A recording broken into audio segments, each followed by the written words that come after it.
Everyone, कैसे हो आप लोग? I hope you are very well. मैं हूं Joshika from Learno Hub, the free learning platform जहां पर आप पढ़ सकते हो physics, chemistry, biology, maths absolutely for free at learnohub.com।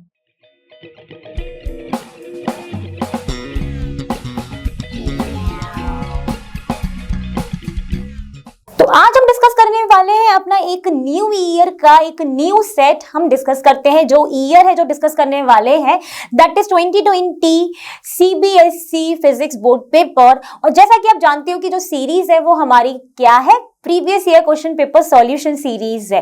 हम 2020 का सेट 1 आज डिस्कस करेंगे, जिसमें हमने सारे ही सेट से क्वेश्चंस ले लिए हैं, तो उन्हीं को हम देखने वाले हैं।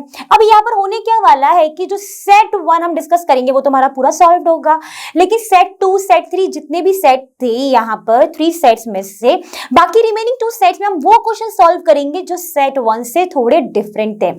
समझ गए ना बात? कोई दिक्कत नहीं है। एंड यहाँ पर मैंने आपको पहले भी बताया हुआ है कि 4 सेक्शंस आते हैं, जिसमें section A, B, C, D. A में होते हैं 1 मार्क्स, फिर 2 मार्क्स, फिर 3 मार्क्स एंड फिर 5 मार्क्स।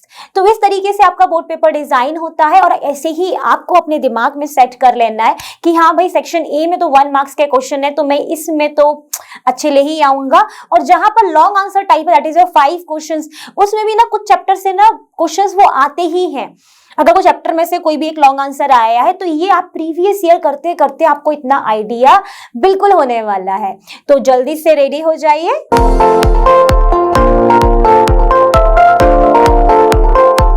तो चलिए देखते हैं। The very first question of today's lecture is question number 1 from the year 2020 set 1।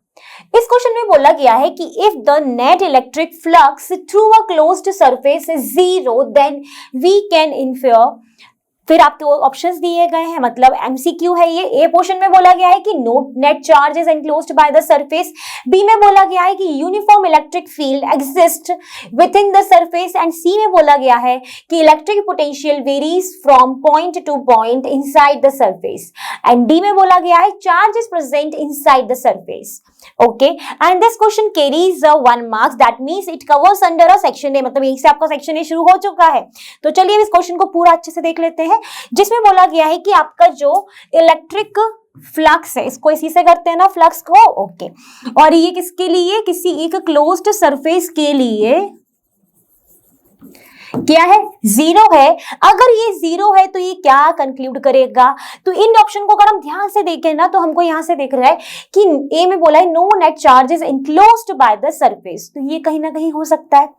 कैसे? देखो अभी मैं बताती हूं आपको। बी में बोला है कि electric field exist. Okay, potential की बात है, charge is present inside the surface. ठीक है, तो यहां पर ये दोनों ऑप्शंस तो होने नहीं वाले क्योंकि फ्लक्स की बात हुई है। तो अगर हम गॉस लॉ को याद करें तो गॉस लॉ के अकॉर्डिंग क्या था? Your net flux is equal to the charge enclosed upon epsilon not.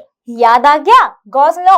अगर ये याद आ गया तो आई थिंक काफी लोगों को ना इसका आंसर भी मालूम पड़ गया होगा, क्योंकि यहां पर क्या लिखा है? Q enclosed. अगर ये 0 है तो ये भी तो 0 होना चाहिए, है ना? कि जितना चार्ज एनक्लोज्ड है सरफेस में वो क्या है? 0 है। दैट मीन्स क्या मेरा ए सही है या डी? पढ़ लो फिर से। No net charge is enclosed by the surface. Yes ma'am, यही सही है, बिल्कुल ए पोर्शन आपका सही हो गया। ये क्यों गलत हो गया? Charge is present inside the surface, क्योंकि चार्ज तो यहां से 0 हो जाएगा बिकॉज आपका नेट फ्लक्स 0 है। क्लियर? तो हमने बिल्कुल अपना आंसर आइडेंटिफाई कर लिया। कैसे पता कर लिया? गॉस लॉ सबको पता ही है, क्योंकि हम आपके इस स्टेज पर आ चुके हैं, previous year question paper solve कर रहे हैं। तो आई थिंक इतनी सारी चीजें पढ़ने के बाद गॉस लॉ तो बिल्कुल ही याद होगा आपको। तो चलिए बात करते हैं अब नेक्स्ट क्वेश्चन की। तो चलिए देख लेते हैं अपना question number 2 which also carries 1 marks. Then this question says that an electric dipole, dipole की बात हो गई है, मतलब इक्वल एंड अपोजिट चार्जेस वहां पर हो जाएंगे जिनके बीच की कोई डिस्टेंस होगी। जो डिस्टेंस है वो बोली गई है यहाँ पे capital L. Is in stable equilibrium. अगर ये स्टेबल इक्विलिब्रियम में है तो हम जानते हैं कि जो थीटा होता है वो 0 हो जाता है। In a uniform electric field the electrostatic potential energy of the dipole कितना होगा? ठीक है, तो पहले हम एक डाइपोल बना लेते हैं।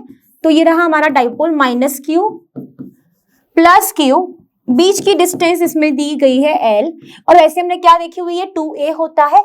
अब ये है, इसको हमने कहाँ रखा गया है, एक यूनिफॉर्म इलेक्ट्रिक फील्ड में रखा है, तो मान लेते हैं ये जो हमारी इलेक्ट्रिक फील्ड है। ओके, अब स्टेबल इक्विलिब्रियम है, मतलब ये जो एंगल फॉर्म हो रहा होगा, जो थीटा है, ये आपका 0 डिग्री होगा। ओके मैम, अब देखो जब हम डाइपोल मोमेंट की बात कर, इलेक्ट्रिक डाइपोल की बात कर रहे हैं, तो डाइपोल मोमेंट क्या हो जाता है, हमने क्या देखा हुआ है, Q डॉट L।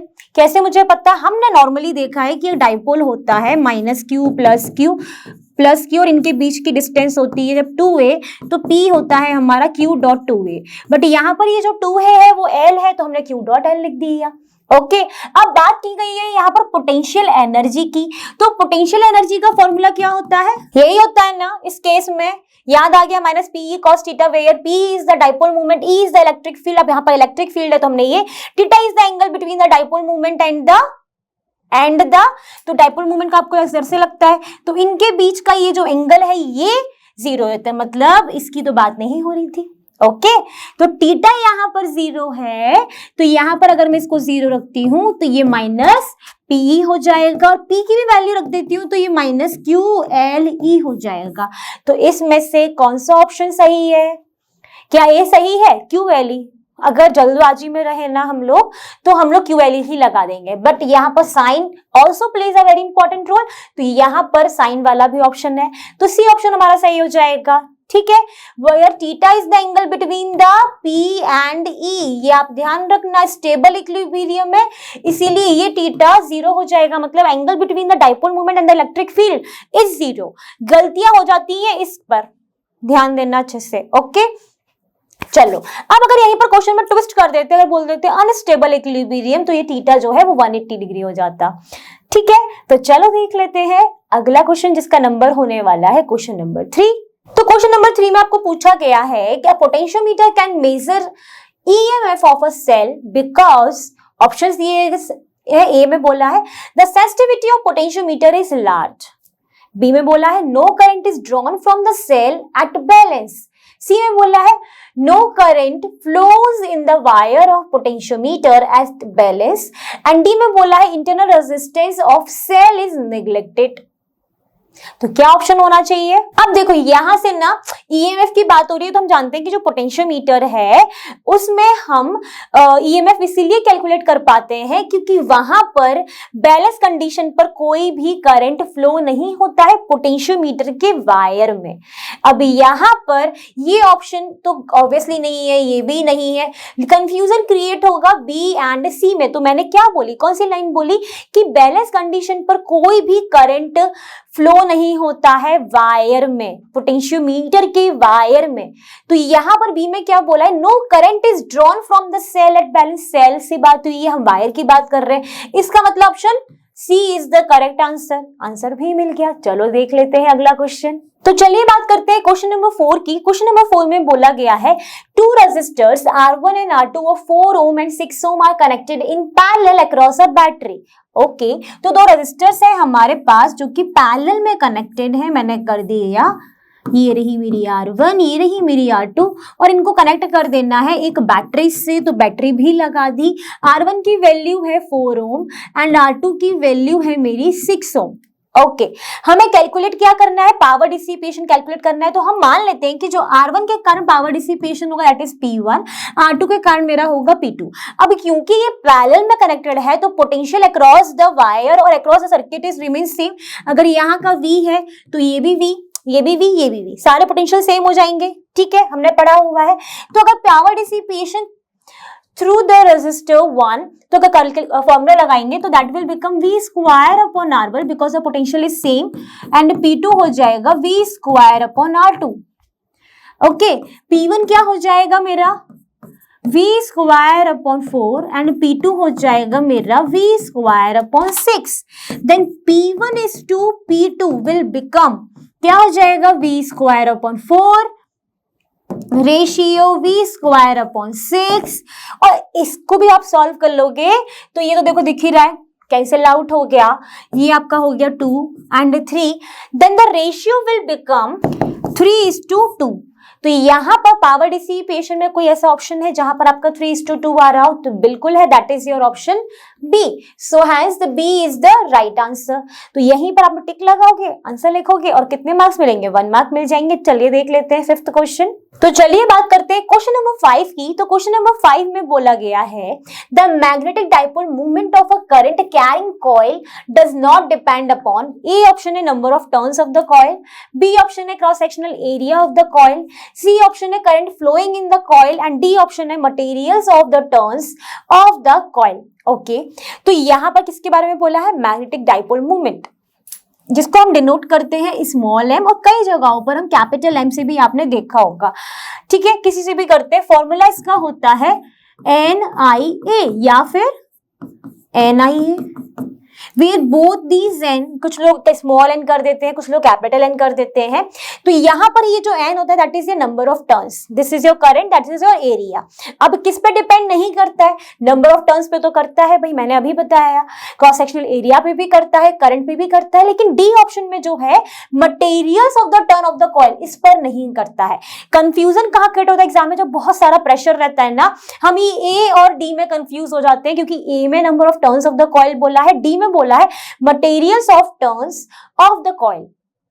तो हमें ये पता होना चाहिए कि यहां पर ये जो एन है that is your number of turns in the coil, not material of the turns of the coil. अगर ये चीज क्लियर है तो यहां पर कोई भी दिक्कत नहीं आएगी। तो आप बोल दोगे इस पर डिपेंड नहीं करता है। करता है नहीं करता है। ओके, चलो हो गया। चलो देख लेते हैं क्वेश्चन नंबर 6। तो चलिए बात करते हैं क्वेश्चन नंबर 6 की। क्वेश्चन नंबर 6 में बोला गया है larger aperture of objective lens in an astronomical telescope, A option में बोला है increases the resolving power of telescope, B में बोला है decreases the brightness of the image, C में बोला है increases the size of the image and D में बोला है decreases the length of the telescope. Okay, तो लार्जर जो एपरेचर ऑब्जेक्टिव लेंस का अगर बढ़ा देते हैं किसमें? एस्ट्रोनॉमिकल टेलीस्कोप में, तो क्या फर्क पड़ेगा? तो अगर हम देखें इस एस्ट्रोनॉमिकल टेलीस्कोप में जो रिजॉल्विंग पावर होती है हमारी, क्या होती है resolving power? To distinguish between the two nearby objects, that power is known as resolving power. ताकि डिफरेंशिएट कर पाओ, तो पास पास अगर ऑब्जेक्ट रखे हैं तो वो एक दो डिफरेंट ऑब्जेक्ट है, उसको आप देख पाओ। ठीक है, इसका फॉर्मूला होता है हमारा A/1.22 lambda, where A is the aperture. कुछ याद आ रहा है? Lambda is the wavelength that everyone knows. तो if the aperture of the objective lens is increases, यही बोला ना लार्जर, तो रिजॉल्विंग पावर भी क्या होगी हमारी? इंक्रीज होगी। देख लेते हैं कौन सा ऑप्शन सही है यहाँ पर। Increases the resolving power of telescope, yes yes बिल्कुल यही तो बोल रही हूं मैं। डिक्रीजेस द ब्राइटनेस, नहीं। Increases the size of the image, नहीं। लेंथ ऑफ द टेलीस्कोप, नहीं। तो सिर्फ आपका A option is the right answer हो गया है। फॉर्मूला यहाँ पर लिख दिया है, क्यों हुआ है वो बता दिया है। चलो देख लेते हैं अगला क्वेश्चन। तो चलिए बात करते हैं क्वेश्चन नंबर 7 की। क्वेश्चन नंबर 7 में बोला गया है कि a biconvex lens of glass having a refractive index 1.47 is immersed in a liquid, then it becomes invisible and behaves like as a plain glass plate, then the refractive index of the liquid is okay। तो क्या हुआ, हम मान लेते हैं कि ये जो रिफ्रैक्टिव इंडेक्स है ये है हमारा एक कॉन्वेक्स लेंस का, जिसको हमने डिनोट कर दिया है म्यू सी से। अब इसी बायो कॉन्वेक्स लेंस को, जो कि हमारा दिखता कुछ इस तरीके का है ना, थोड़ा ढंग से नहीं बना है तो आप इमेजिन कर लेना, अगर ढंग से ही कुछ इस तरीके का आपका बायोकॉन्वेक्स लेंस होगा। इसको आपने एक लिक्विड में जैसे ही डाला तो उसमें खुद ही बोल दिया है क्वेश्चन में, तो ये इनविजिबल हो गया। अब ये हमें एक प्लेन ग्लास प्लेट की तरह दिख रहा है। अब अगर प्लेन ग्लास प्लेट की तरह दिख रहा है तब इसमें जो रिफ्रैक्टिव इंडेक्स है लिक्विड का वो कितना होगा वो हमको बताना है। अगर जब बात करते हैं सिर्फ प्लेन ग्लास प्लेट की, तो उसकी जो फोकल लेंथ होती है वो हमारी इंफिनिटी होती है। ठीक है, अगर ये इंफिनिटी होता है तो 1/f हमारा 0 हो जाएगा। मैंने ये 1/f क्यों लिया? क्योंकि मैं यहाँ पर अब देखूंगी क्या, हमने एक फॉर्मूला पढ़ा है, कौन सा? तो हम जानते हैं एक लेंस फॉर्मूला होता है that is μ2/μ1 - 1 then 1/r1 - 1/r2। Okay, यही होता है ना। हम मान लेते हैं कि ये जो μ2 है ये हमारा है लिक्विड का एंड ये जो है ये है हमारा कॉन्वेक्स लेंस का। तो अब मैं यहाँ पर इसको μl/μc भी लिख सकती हूँ। ठीक है। कई जगहों पर जब हमारे पास दो मीडियम नहीं होते हैं तो वहां पर हम ये जो आपका फर्स्ट मीडियम उसको हम एयर मान लेते हैं, सोच लेते हैं एयर से ट्रेवल होकर गई होगी तो उसका हम रिफ्रैक्टिव इंडेक्स 1 मानते हैं, तो μ-1 भी होता है। ठीक है, लेकिन हम यहाँ पर क्योंकि दो मीडियम की बात हो रही है, एक लिक्विड है और एक आपका कॉन्वेक्स लेंस है। ओके, अब अगर इतना पोर्शन आपका 0 हो गया तो मैं यहां से बोल सकती हूँ कि μL upon μc-1 is equal to 0। If it is equal to 0 then I also say that μL upon μc is equal to 1 from where μL is equal to μc। अब मैंने इसको क्यों नहीं 0 लिया, क्योंकि मेरे को तो सिर्फ यहाँ पर रिफ्रैक्टिव इंडेक्स निकालना है ना, मुझे रेडियस और कर्वेचर से तो कोई मतलब है नहीं अभी। तो μL जो है वो किसके बराबर हो जाएगा, लेंस के बराबर। तो लेंस का रिफ्रैक्टिव इंडेक्स तो हमारे पास दिया गया है, that is 1.47, then the refractive index of the liquid is also become 1.47, then the option A is the right option for the question number 7। Clear? तो चलो देख लेते हैं अब नेक्स्ट। तो चलिए बात करते हैं क्वेश्चन नंबर 8 की। क्वेश्चन नंबर 8 में बोला है कि for a glass prism the angle of minimum deviation will be smallest for the light. ठीक है, ग्लास प्रिज्म है, delta M that is minimum angle of minimum deviation किसका सबसे कम होगा ये हमें बताना है। तो इसमें आपको कलर्स दे दिए गए, red colour, blue colour, yellow colour, green colour. तो इसमें से किस लाइट के लिए मिनिमम है तो हम देख लेते हैं फटाफट से। तो डेल्टा एम का कनेक्शन किससे होता है, डेल्टा एम का कनेक्शन आपका होता है, फॉर्मूला अगर हम देखें तो दैट इज रिफ्रैक्टिव इंडेक्स का फॉर्मूला होता है a plus delta M upon 2 upon sin A upon 2 where A is the refracting angle, delta M is the angle of minimum deviation and this formula valid for the prism। ठीक है, हमने पढ़ा हुआ है।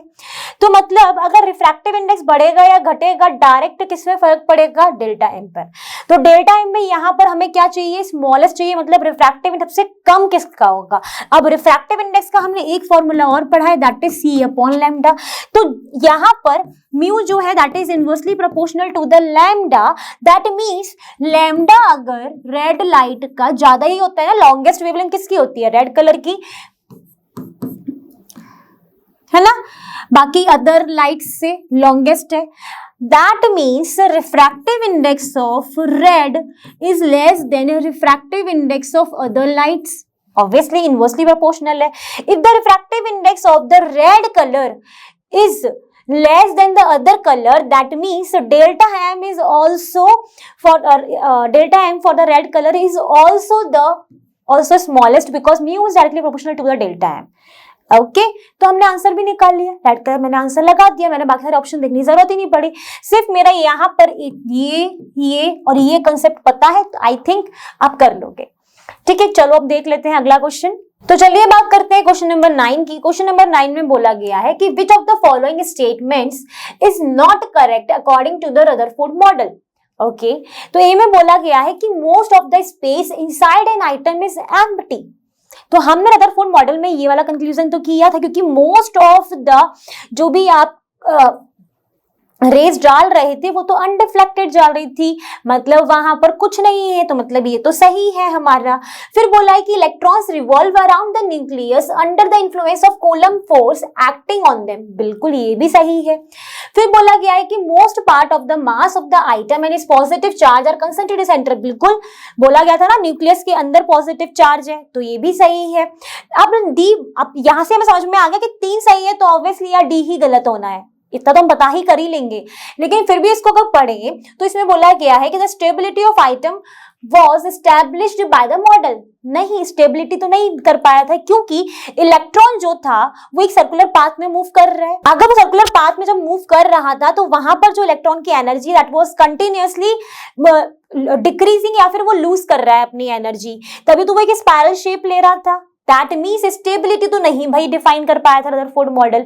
अब यहाँ पर नॉट करेक्ट बोला है तो this is your right answer, that means option D is the correct. तो ये नॉट करेक्ट पूछा है कि करेक्ट पूछा है, इस पर ध्यान देना, जल्दबाजी में हमको गलत नहीं करना है, क्योंकि 1 मार्क्स भी इंपॉर्टेंट होते हैं, क्योंकि एक एक नंबर से ही तो आप 100 मार्क्स तक पहुंचते हो ना, है ना, समझ में तो कहने की बात चल रही है। ओके चलो देख लेते हैं अब नेक्स्ट क्वेश्चन। तो चलिए बात करते हैं क्वेश्चन नंबर 10 की। क्वेश्चन नंबर 10 कैरी करता है हमारा 1 मार्क्स और इसमें पूछा गया है कि photons of energy 1 electron volt and 2 electron volt are successively incident on a metallic surface of work function 0.5 electron volt. The ratio of the kinetic energy of most energetic photo electrons in the two cases will be.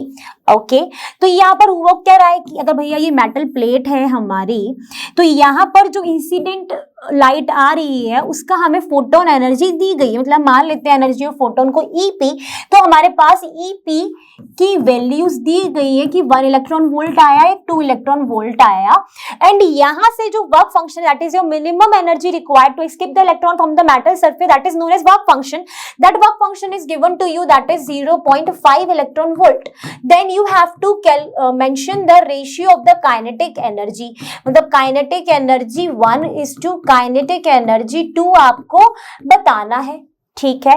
तो energy of photon का formula क्या था हमारा, energy of photon is equal to work function, इसको हम बोलते हैं phi naught plus kinetic energy. This is your basic formula, ये तो बहुत जरूरी है इस क्वेश्चन के लिए। अब अगर यहाँ पर 2 दी गई है तो हम मान लेते हैं, एक को हमने मान लिया EP1, phi naught is common to S, and this is your kinetic energy 1 electron volt is equal to 0.5 electron volt, then your first kinetic energy of electron is 0.5 electron volt, this is your first one. अब second वाला भी निकालोगे तो यहाँ पर हो जाएगा EP2 equal to 5 naught plus kinetic energy 2, तो हो जाएगा 2 equal to 0.5 plus kinetic energy 2, तो kinetic energy 2 will become 1.5 electron volt. Then you have to calculate the ratio of the kinetic energy, तो kinetic energy 1 is to kinetic energy 2 which will become 0.5 electron volt upon 1.5 electron volt, and it will goes cancel, then it will become 1 is to 3. So which is the correct option of the ratio of kinetic energy? Then this is your option C which is the correct. ठीक है, हमने ratio निकाल लिया है। अब देखते हैं अपना अगला क्वेश्चन। तो चलिए बात करते हैं क्वेश्चन नंबर 11 की। क्वेश्चन नंबर 11 जो है वो कैरी कर रहा है फिर से 1 मार्क्स। ओके तो इस यहाँ पे बोला गया है the magnetic field and the angle of dip, angle of dip को हम बोलते हैं डेल्टा, ये magnetic field at a place on the earth is 0.3 gauss and 30 degree respectively. Then you have to calculate the value of the vertical component of earth magnetic field at the place. तो आपको क्या निकालना है, vertical component, जिसको हम बोल देते हैं VB निकालना है। So what is the formula for the vertical component, कुछ याद अगर आपको हो, क्या आ रहा है, वर्टिकल का था B साइन डेल्टा और हॉरिजॉन्टल कंपोनेंट क्या होता है B कॉस डेल्टा। तो यहाँ पर हमें वर्टिकल कंपोनेंट निकालना है, तो ये लगाएंगे, डेल्टा गिवन है, B गिवन है, B कितना है 0.3 गॉस साइन 30 डिग्री, तो it will become 0.3 1/2 which is equal to 0.3 multiply 0.5 and it will become 0.15 gauss. अब यहाँ पर मैंने गॉस में निकाल दिया आंसर, कोई दिक्कत नहीं है, आप चाहो तो इसको टेस्ला में भी कर सकते हो, which is 0.15 multiply 10⁻⁻⁴ Tesla, because 1 gauss is equal to the 10⁻⁻⁴ Tesla. So this is your final answer in terms of a gauss और in terms of a Tesla. यहीं पर आपको मिल जाएंगे आपके 1 मार्क्स। चलो देख लेते हैं नेक्स्ट क्वेश्चन। तो चलिए बात करते हैं क्वेश्चन नंबर 12 की। क्वेश्चन नंबर 12 में पूछा गया है कि laminated iron sheets are used to minimize dash currents in the core of the transformer. तो कोर में कौन से करंट्स होते हैं हमने पढ़े, जो कि एक स्पाइरल शेप के होते हैं, जल्दी से बता दो आंसर। और लैमिनेट अगर कर देते हैं तो उन करंट्स को हम मिनिमाइज कर सकते हैं, that is your eddy currents. तो यहां पर आप फिल कर दोगे eddy current, so this is your answer. तो यहीं पर आपका हो गया फिल इन द ब्लैंक्स भी। फिर अब देखते हैं नेक्स्ट क्वेश्चन। तो चलिए बात करते हैं क्वेश्चन नंबर 13 की। क्वेश्चन नंबर 13 में बोला गया है कि the number of turns of a solenoid are doubled, मतलब नंबर ऑफ टर्न्स को हमने क्या कर दिया है, डबल्ड कर दिया है, विदाउट चेंजिंग लेंथ में कोई चेंज नहीं किया, एरिया में कोई चेंज नहीं किया। Then the self inductance of the solenoid will become dash times. ठीक है, हम डिनोट करते हैं सेल्फ इंडक्टेंस को कैपिटल L से, एंड दिस इज द, ये फॉर्मूला होता है mu naught N square A upon L, where n is the number of turns, this is your length of the solenoid and area A is the cross sectional area of solenoid. अब यहाँ पर ये तो constant है, ये constant है, तो L इज directly proportional to the n square. If n will become doubled, then L will become 4 times from this equation या फिर फ्रॉम दिस रिलेशन। तो यहां पर जो लेंथ है, सॉरी जो सेल्फ इंडक्टेंस है सोलेनॉइड का, दैट विल बिकम 4 टाइम्स। यहीं पर हो गया। मेन क्या था यहाँ पर, ये फॉर्मूला। ये जिसको पता है, आई एम डैम श्योर काफी लोगों को पता है, और जिनको ये पता है वो इसका आंसर कर ही के आ जाएंगे। ठीक है, चलो देखते हैं अगला क्वेश्चन। तो चलिए बात करते हैं क्वेश्चन नंबर 14 की। क्वेश्चन नंबर 14 में बोला गया है कि according to the Bohr's atomic model the circumference of the electron orbit is always an integral multiple of de Broglie wavelength. तो ये सबको पता ही होगा, तो इसमें तो कुछ बताने की जरूरत नहीं है, सब जानते हैं कि कौन सा मल्टीपल होता है बोर मॉडल के थ्रू, इंटीग्रल। तो बस आंसर लिख दिया मैंने यहाँ पर। चलो देख लेते हैं नेक्स्ट क्वेश्चन। तो चलिए बात करते हैं क्वेश्चन नंबर 14 की। क्वेश्चन नंबर 14 में बोला गया है कि in beta decay the parent and daughter nuclei have the same number of dash. ठीक है, बात किसकी हो रही है यहाँ पर, बीटा डिके की। अगर हम बीटा डिके की बात कर रहे हैं तो बीटा डिके में हमारे होते हैं 2 types of decay, beta plus decay and beta minus decay. इन दोनों ही केस में जो हमारा पेरेंट एंड डॉटर न्यूक्लियाई होती है उनमें मास नंबर जो है वो सेम रहता है दोनों ही केस में। बट एटॉमिक नंबर जो है वो दोनों में चेंज होता है। बीटा प्लस में दैट इज इंक्रीजेस बाय 1 और इसमें दैट इज डिक्रीजेस बाय 1। क्या है ये, एटॉमिक नंबर। तो यहां पर पूछा गया है कि सेम नंबर ऑफ मास, यहां पर आंसर क्या होगा, मास। मास क्या रहता है, पेरेंट एंड डॉटर न्यूक्लियाई का सेम रहता है बीटा डिके में। अब देखते हैं अपना अगला क्वेश्चन। तो चलिए बात करते हैं क्वेश्चन नंबर 15 की। क्वेश्चन नंबर 15 में बोला गया है कि ray of light on passing through an equilateral glass prism. तो हमारा जो प्रिज्म है दैट इज इक्विलेटरल, हम मान लेते हैं ये रहा प्रिज्म। इक्विलेटरल है तो यानी सारे एंगल्स उसके 60 डिग्री है। हमें सिर्फ मतलब होता है ये रिफ्रैक्टिंग एंगल से, तो this is your angle 60 degree. Angle A is equal to कितना हो गया, 60 डिग्री। अब इसको ए बी सी, ठीक है, suffer some minimum deviation which is equal to the angle of prism. That means minimum deviation is denoted by delta M which is equal to the angle of prism. Then you have to calculate the refractive index of the material of the prism. ये भी आपको calculate करना है। तो ऐसा formula हमने अभी थोड़ी देर पहले भी देखा था, that is sine A plus delta M upon 2 upon sin A upon 2 where mu is the refractive index, A is the refracting angle, delta M is equal to the angle of minimum deviation। अब यहाँ पर अगर ये दोनों equal हो गए हैं तो it will become sin 2A upon 2 upon sin A upon 2। ये हो जाएगा आपका sin 60 degree upon sin 30 degree, और इसको आप सॉल्व करोगे तो ये निकल कर आएगा √3 upon 2 upon 1 upon 2 which is √3। तो रिफ्रैक्टिव इंडेक्स कितना आ गया मटेरियल का, मटेरियल ऑफ द प्रिज्म का, √3। तो यहां पर हमने सॉल्व कर लिया, आंसर बता दिया, √3 आ गया। अब इसके बाद चलते हैं अपने नेक्स्ट क्वेश्चन जिसका नंबर होने वाला है क्वेश्चन नंबर 16। तो चलिए बात करते हैं क्वेश्चन नंबर 16 में, जिसमें पूछा गया है कि right the mathematical form of ampere circuital law. ठीक है, तो सिर्फ हमें यहाँ पे फॉर्म लिखना है क्योंकि ये क्वेश्चन 1 मार्क का है। तो हमेशा हम ध्यान रखेंगे जितने मार्क्स का क्वेश्चन है और जितना क्वेश्चन में पूछा है हमें उतना ही आंसर लिखना है। अब यहाँ पर अगर मैथमेटिकल फॉर्म पूछा है तो इसका लिख देते हैं एम्पियर मैक्सवेल सर्किटल लॉ का। तो close integral of B dot D L which is equal to the mu naught I C plus I D, where I C is the conduction current, I D is equal to the displacement current. So this is your mathematical form of Ampere Maxwell circuital law। ठीक है, चलो देख लेते हैं अब अगला question. तो चलिए बात करते हैं क्वेश्चन नंबर 17 की। क्वेश्चन नंबर 17 में बहुत ही सिंपल सा क्वेश्चन पूछा गया है, वो भी सिर्फ 1 मार्क्स में। That is how does an increase in doping concentration affect the width of the depletion layer of a PN junction diode. अब क्योंकि ये क्वेश्चन सिर्फ 1 मार्क्स में है तो सिर्फ आपको ये बता देना है कि उसमें क्या फर्क पड़ेगा अगर आप डोपिंग कंसंट्रेशन बढ़ा देते हो पीएन जंक्शन में। तो आप इजिली बोल दोगे कि इट विल डिक्रीज, ठीक है, डिक्रीज हो जाएगी width of the depletion layer अगर आप डोपिंग बढ़ाते हो। क्यों हो जाती है?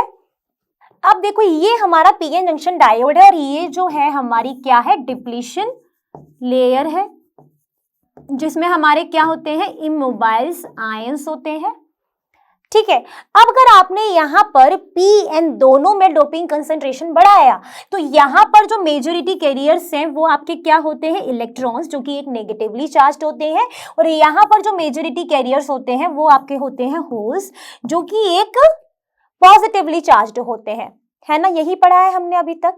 अब जैसे ही आपने कंसंट्रेशन बढ़ाया दोनों तरफ तो क्या हुआ, यहाँ पर अगर आपने इलेक्ट्रॉन्स बढ़ा दिए तो उनके बीच में एक रिपल्सिव फोर्स अकर होती है, जिसके कारण ये जो इलेक्ट्रॉन है ये ट्रेवल कर लेते हैं कहाँ पर, पी रीजन में।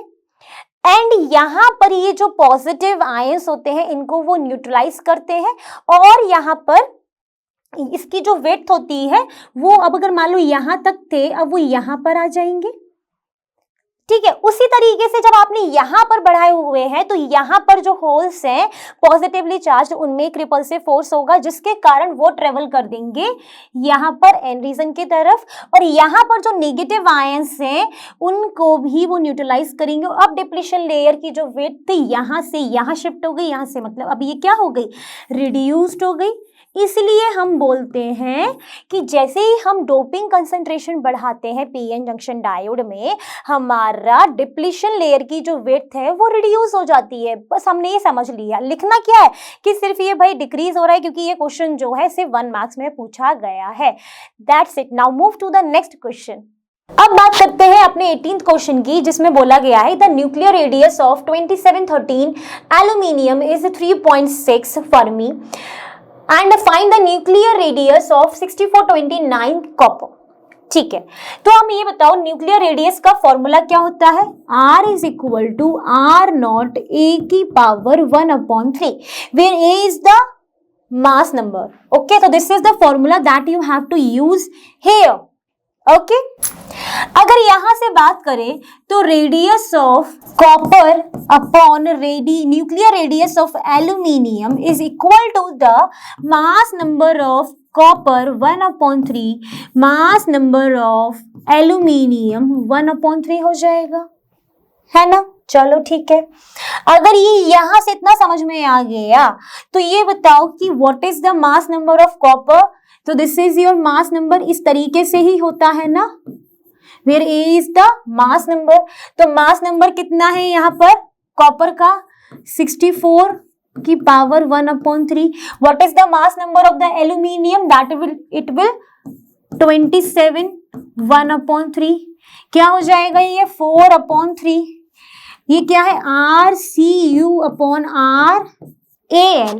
Here you know that nuclear radius of the aluminium कितनी दी है, 3.6 फर्मी। तो यहाँ पर ये पुट कर दो, तो radius of copper is equal to nuclear radius of the copper is equal to 4/3 multiply 3.6, ये हो जाएगा 1/2 and it will become 4.8। what is the unit of this? This is Fermi। तो nuclear radius of copper element is 4.8 Fermi। so this is your answer। the thing is ये formula पता रहना बहुत important है। what is A ये भी पता होना चाहिए कि भाई जब भी कोई एलिमेंट होता है उसमें Z जो है वो आपका एटॉमिक नंबर रहता है, A जो है वो मास नंबर रहता है। और यहाँ पर क्योंकि मास नंबर और एटॉमिक नंबर दोनों ही दिए तो don't be confuse with the things. Okay, चलो देख लेते हैं अगला क्वेश्चन। तो चलिए बात करते हैं क्वेश्चन नंबर 18 की और पार्ट की, जिसमें बोला गया है कि proton and electron have equal speeds. Okay, तो यहाँ पर speed of proton is equal to speed of electron. Find the ratio of the de Broglie wavelength that is lambda P upon lambda E आपको बताना है। So what is the formula for the de Broglie wavelength that is lambda is equal to h upon N V. ठीक है, H upon mv, where h is the Planck's constant, m is the mass of the element and v is the speed of the element. Since speed of proton and electron is equal, so here we can say that lambda is inversely proportional to the 1 upon m from the formula itself. ये तो constant है, ये भी constant हो गया. कि constant क्यों है? क्योंकि दोनों equal है. ठीक है, तो lambda P upon lambda E जो आपको निकालना है that is equal to the M E upon M P which is equal to 1 upon 1836 because we know that the mass of electron is to mass of proton is equal to 1:1836. दोनों के बीच में ratio यही होता है. सबको पता है इसके बारे में. कैसे पता है? क्योंकि हम जानते हैं कि जो मास ऑफ प्रोटॉन होता है that is 1836 times of mass of electron. Am I right? Okay. तो यहां से जब हमें ये मालूम है तो हमने रेशियो निकाल लिया. कितना आ गया ratio? Lambda P is to lambda E is equal to 1:1836. So the ratio of the de Broglie wavelength is this one. I think you got your answer and this is your final answer. Now move to the next question.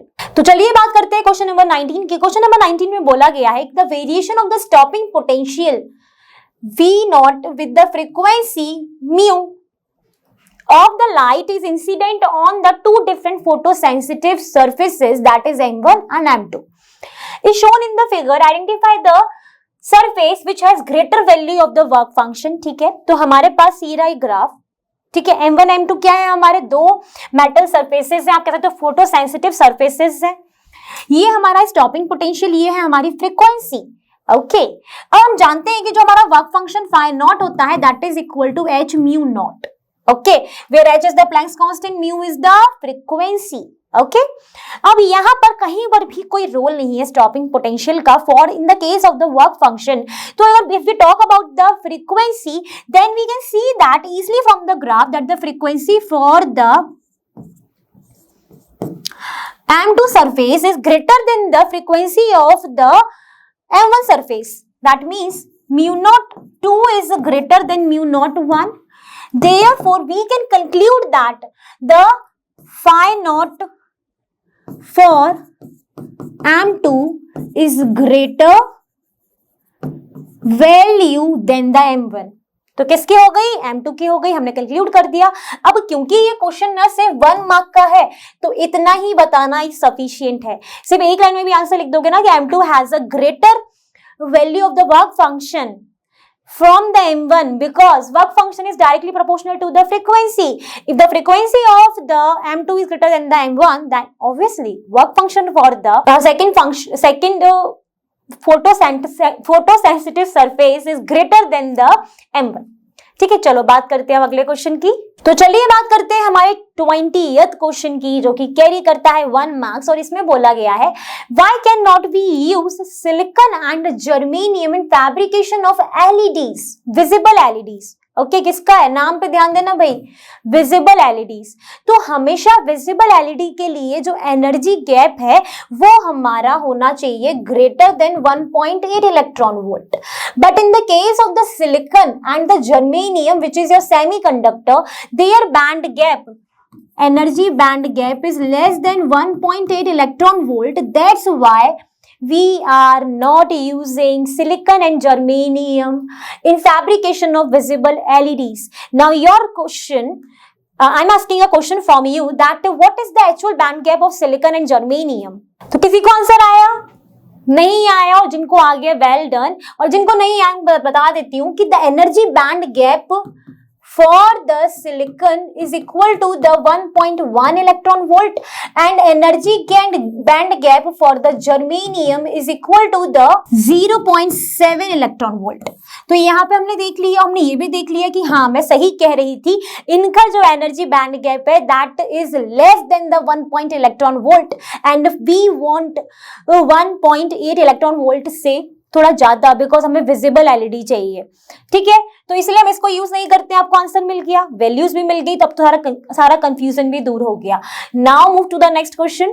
तो चलिए बात करते हैं question number 21 की जिसमें बोला गया है कि explain the principle of working of a meter bridge. Draw the circuit diagram for determination of unknown resistance using it. Okay, so the principle of meter bridge that everyone knows, I think so अभी सबको पता है, that is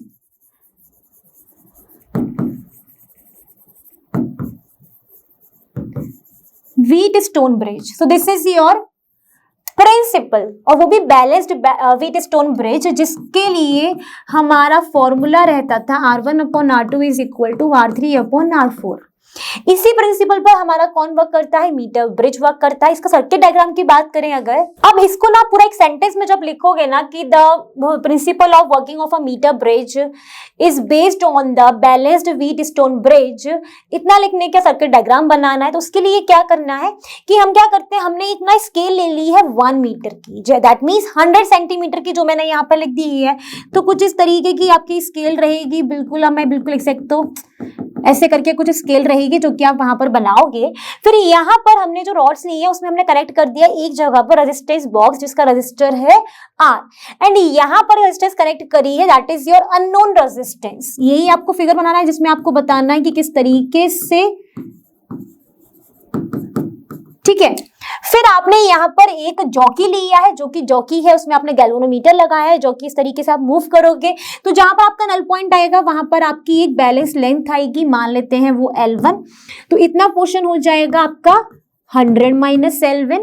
Since it works on the principle of the Wheatstone bridge, then the formula for the meter bridge is R upon S is equal to L1 upon 100 minus L1, where R is the known resistance and this is your unknown resistance that you have to calculate it, and this is your balance length.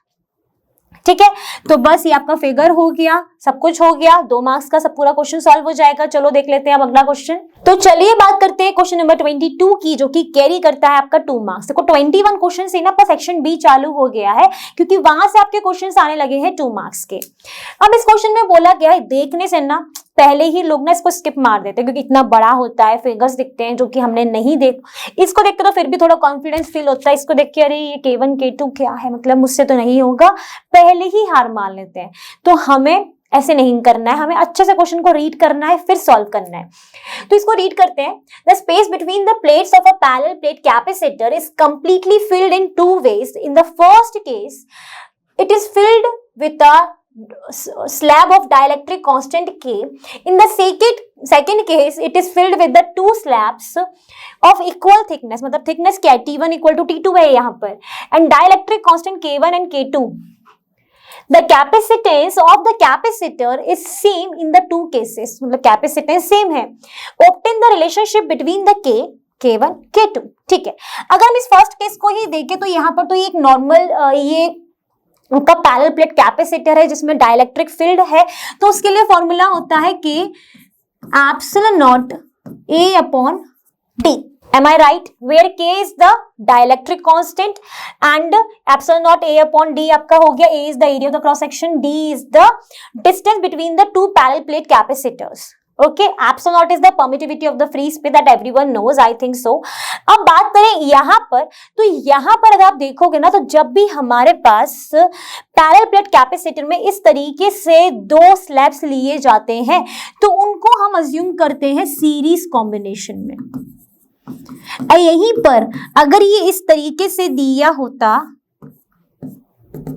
यहाँ पर K1 होता, K2 होता, तो हम इनको assume कर लेते हैं एक पैरेलल कॉम्बिनेशन में। तो बट यहाँ पर ये इस तरीके से, इसलिए हम यहाँ पर अज्यूम करेंगे एक सीरीज कॉम्बिनेशन में। अब यहाँ पर क्योंकि हमने सीरीज कॉम्बिनेशन में ले लिए हैं दोनों ही, तो जब आप इनको सॉल्व करोगे देन हम मान लेते हैं टोटल कैपेसिटेंस जो है वो C डैश है, तो it will become 2K1 K2 upon K1 plus K2 epsilon not A upon D। ठीक है, ये आपका निकल कर आई हुई है सीरीज में। सीरीज में हम कैसे निकालते हैं कैपेसिटेंस, इस तरीके से करके, आप भी करके देखोगे आपको भी मिलेगा आंसर। एंड यहाँ पर फिर हमको बोला गया है कि जो दोनों कैपेसिटेंस हैं वो दोनों ही इक्वल है दोनों केसेस में, that means C equal to C dash. If C equal to C dash तो हम इसको इस तरीके से अगर लिख देंगे,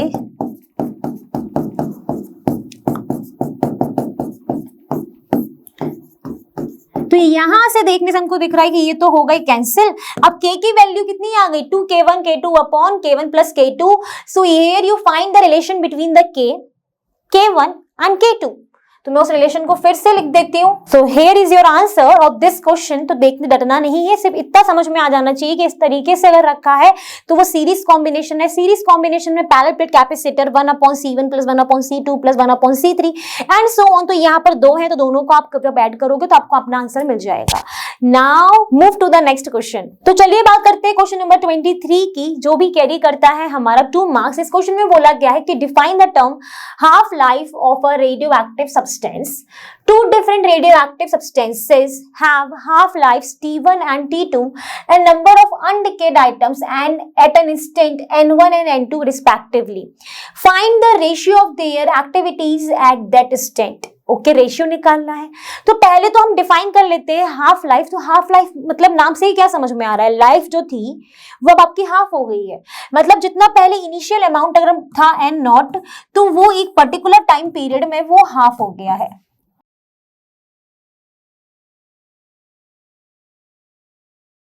तो हम तब डेफिनेशन लिखेंगे, half life of the radioactive substance is defined as the time required to reduce to half of the initial amount of the substance. कि वो कितने टाइम में अपनी इनिशियल अमाउंट का, मान लेते हैं अगर उसका इनिशियल अमाउंट एन नॉट है, उसका एन नॉट बाई 2 हो रहा है, तो ये जो टाइम पीरियड है वो जितना हो रहा है इतना हाफ हो रहा है. That is your half life. Okay, ठीक है, चलो हमने डिफाइन कर लिया. अब देखते हैं इसके बाकी पोर्शन में क्या पूछा गया है. तो हमने यहां तक डिफाइन करने के बाद अब इसमें बोला गया है कि 2 different radioactive substances have half life T1 and T2 and number of undecayed items भी इसमें दे दिए गए हैं N1 एंड N2. उनका रेशियो निकालना है एक्टिविटीज का. तो अगर एक्टिविटी की बात करें, activity of the first, 2 different है ना, तो फर्स्ट रेडियोएक्टिव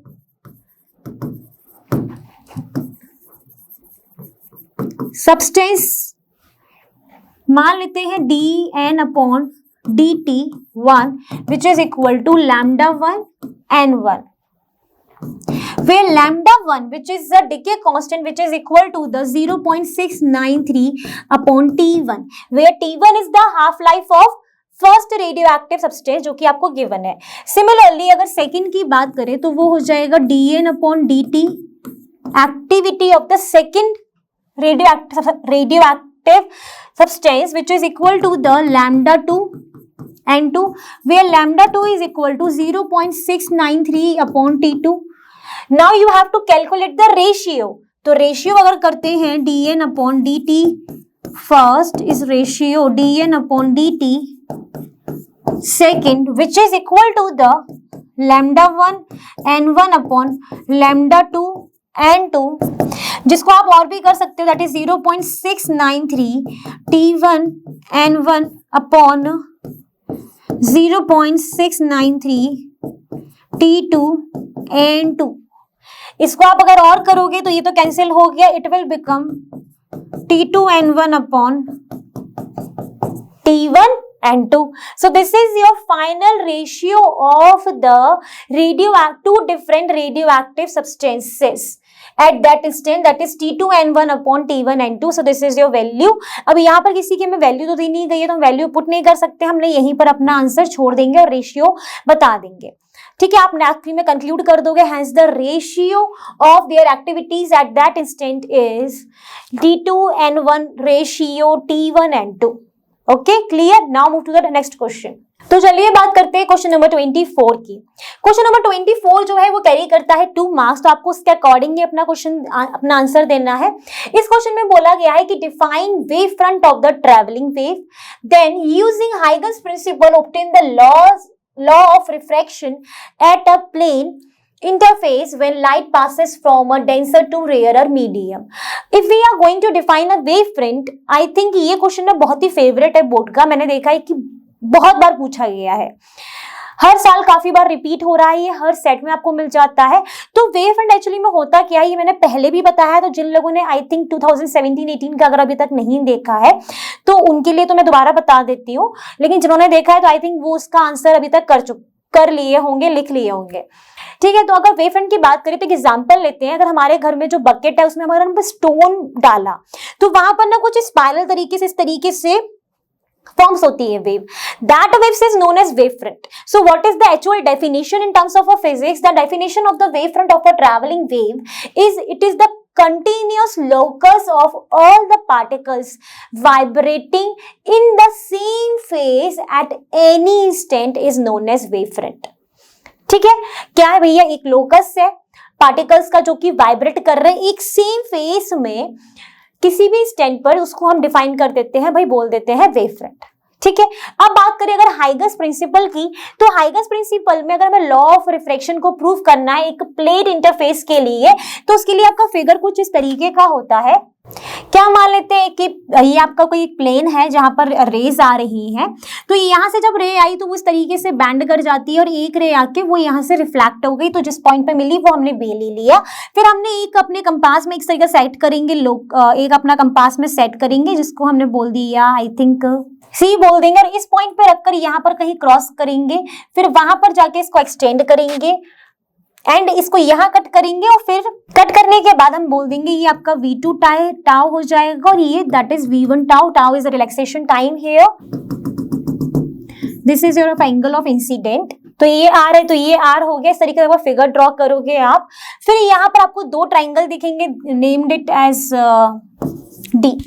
तो यहां से अगर आप देखोगे ना, तो यहां पर आप बोलोगे कि in triangle A B C sine I is equal to V1 tau upon AC, where V1 is the traveling speed of this wave from this one, is similarly for here V2.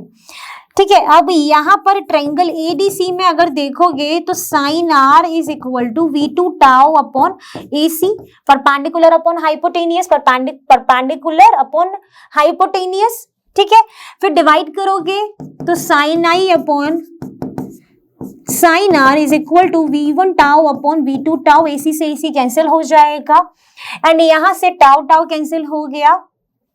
You also know that C upon V. So mu1 is equal to C upon V1. Similarly, mu2 is equal to C upon V2. When we are going to put the value of V1 and V2 from here, you will get it will equal to the mu2 upon mu1. So here you can say that sin I upon sin R is equal to mu2 upon mu1, which is your law of refraction when light passes from a denser to rarer medium. So ये आपका law proof हो जाएगा, but ये figure थोड़ा सा ध्यान से बनाना. इसके लिए एक आप स्टेप वगैरह अच्छे से देख लेना, NCERT में अच्छे से पढ़ लेना, क्योंकि आई थिंक ये क्वेश्चन ना बहुत ज्यादा इंपॉर्टेंट है, बहुत बार पूछा गया है एग्जाम में. यहाँ पर ये 2 मार्क्स का, इसलिए यहाँ पर मैं स्टेप्स नहीं लिख रही हूँ. अगर ये क्वेश्चन मान लो 5 मार्क्स में आता तो ऐसा क्या करते में 5 मार्क्स मिले, तो यहाँ पर हम फिगर बनाते बनाते स्टेप्स भी लिखते कि भाई इसमें कर क्या रहे हैं. ठीक है, वहां पर ये तो आप मेंशन करोगे कि ये मान लेते हैं कि यहाँ पर जो रिफ्रैक्टिव इंडेक्स है mu1 है, यहाँ पर mu2 है. इस तरीके से मेंशन करोगे let the refractive index of the first medium is mu1 mu2 in triangle ABC, this and this. V1 क्या है, V2 क्या है, टाउ क्या है, सब चीजें आप जब मेंशन तो यहाँ पर भी करोगे, लेकिन वहां पर आप ये फिगर बनाने का एक स्टेप लिखोगे बाय यूजिंग दिस फॉर्मूला. इस तरीके से अगर चलोगे तो पूरे 5 मार्क्स वहां पर मिलेंगे. बट क्योंकि ये 2 मार्क्स का है तो आपको यहाँ पर इस फिगर के लिए स्टेप लिखने की जरूरत नहीं है, लेकिन फिर भी मैं आपको बोल रही हूँ कि आप इस क्वेश्चन को अच्छे से कर लेना. वी नेवर नो ये कितने मार्क्स में ये क्वेश्चन पूछ लिया जाए, और ये क्वेश्चन काफी इंपॉर्टेंट है. Now move to the next question. तो चलिए बात करते हैं क्वेश्चन नंबर 24 की.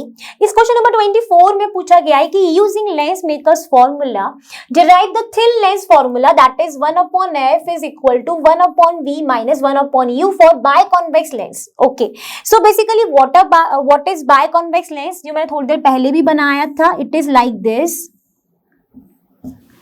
अब क्योंकि ये थिन लेंस बोला है तो यहाँ पे तो मैंने थोड़ा मोटा बनाया, बट ये पतला हो जाएगा, बिल्कुल पतला एकदम. ठीक है, अब यहाँ पर हमें जब डिराइव करना है तो हमने बना दिया अपना एक लाइन प्रिंसिपल एक्सेस आप कह लो. यहाँ पे हमारा कहीं ऑब्जेक्ट रखा है, ये ऑब्जेक्ट जा रहा है. हम मान लेते हैं कि ये जो लेंस है ये फर्स्ट है, ये सेकंड है. ओके, यहाँ पे इसका ऑप्टिकल सेंटर है, तो आप कुछ भी नाम दे दो. मैंने इसका यहाँ पे O डैश दे दिया क्योंकि मैंने यहाँ पे O ऑलरेडी ले लिया है. ओके, ये हमारा है फर्स्ट मीडियम, रिफ्रैक्टिव इंडेक्स। अब इधर भी मीडियम क्या होंगे, सेम होंगे, ऐसा नहीं यहाँ पे एयर है यहाँ वाटर है, ऐसा नहीं होगा। दो मीडियम तो ऑलरेडी है ना, एक तो मीडियम यही है हमारा रिफ्रैक्टिव इंडेक्स ऑफ लेंस, और ये हो गया मीडियम का रिफ्रैक्टिव इंडेक्स। ये भी यहां से लाइट गई, ठीक गई, ओके। अब जब हमारा बायकॉन्वेक्स लेंस बनता है, वो कैसे बनता है, ये एक स्फेरिकल लेंस होता है, कुछ इस तरीके का आप समझ सकते हो। ये पूरा अपना सर्कल कंप्लीट करेगा। सिमिलरली इसके लिए, तो जब यहां पर आप इस वाले लेंस, फर्स्ट लेंस के लिए जब आप नॉर्मल ड्रॉ करोगे तो वो उसके सेंटर से पास होगा। हम मान लेते हैं ये रहा C1 फर्स्ट लेंस के लिए, तो नॉर्मल पास हो गया। जब हमारी कोई भी रे, लाइट रे या फिर rays rarer to denser medium जाती है, तो वो बैंडिंग टूवर्ड्स द नॉर्मल, तो यहां पर ये मान लेते हैं ये रेयर है, ये डेंसर है, तो ये टूवर्ड्स द नॉर्मल गई। अब यहां पर अगर ये वाला लेंस नहीं होता, ये सेकंड लेंस नहीं होता, तो ये क्या चली जाती, स्ट्रेट चली जाती, यहां पे कहीं इमेज हो जाती इसकी आई डैश मान लो।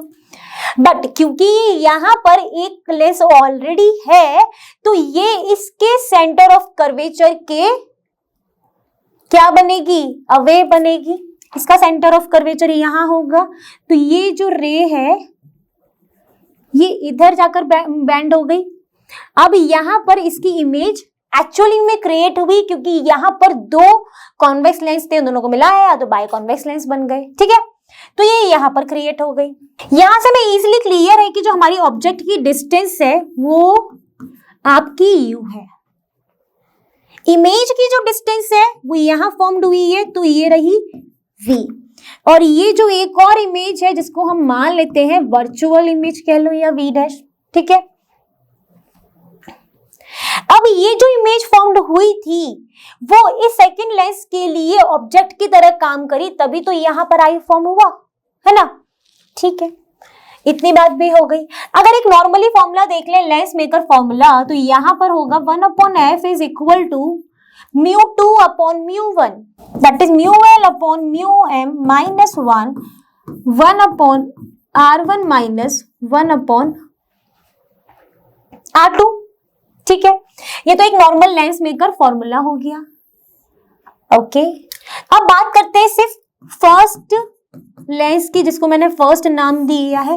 उसके लिए जो मेरा ऑब्जेक्ट की डिस्टेंस है वो तो मेरी u है, बट इसके लिए अगर इमेज की बात करोगे तो वो क्या थी, v डैश थी। देखो भाई इसके लिए इमेज क्या बननी थी, v डैश पे बननी थी।